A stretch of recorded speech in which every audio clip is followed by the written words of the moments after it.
The Pistons loss versus the Bucks prove why you can't get behind Cade Cunningham. If Cade Cunningham was the bona fide leader, even though they're losing by 20 plus, he still should be on the floor to prove that he is a leader, regardless if they're up or not. I don't know. From the very start of them drafting Cade, I, I couldn't see him as a leader. And these games, like the game against the New York Knicks, where they're going up against a superior opponent, or they're going up against like an all-star type of team that's loaded from the starting five to the bench, Cade shrinks. He shrinks. And I'm still flabbergasted by why would you put $250,000 in this type of guy who only has one, he's a one-dimensional player. If you take that one thing that he does well away from him, he's pointless. It is the equivalence of Matthew Stafford. If Matthew Stafford can't just put the ball up in the air, or and somebody go and rescue him, he's no good. He may get a couple accurate passes here and there, but that's not who Matthew Stafford is. Cade may do a couple little plays here and there that will give you the illusion that he's an alpha, but he's not an alpha.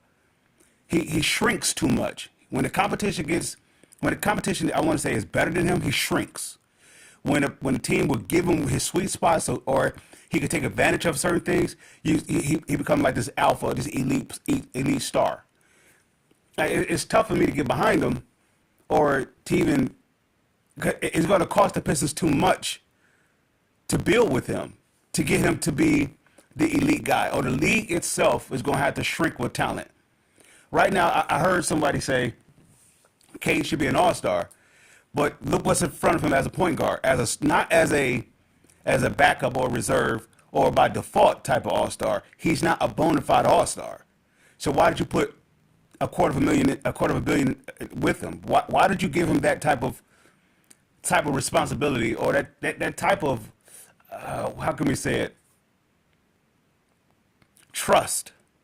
The Pistons, I get it. Detroit is desperate for a star, so they haven't had a number one draft pick in quite some time. They get one, and they want to rally behind it. Same thing with what the Lions did with Matthew Stafford. I get it, but neither one of them is the star. Neither one of them will get them to the promised land.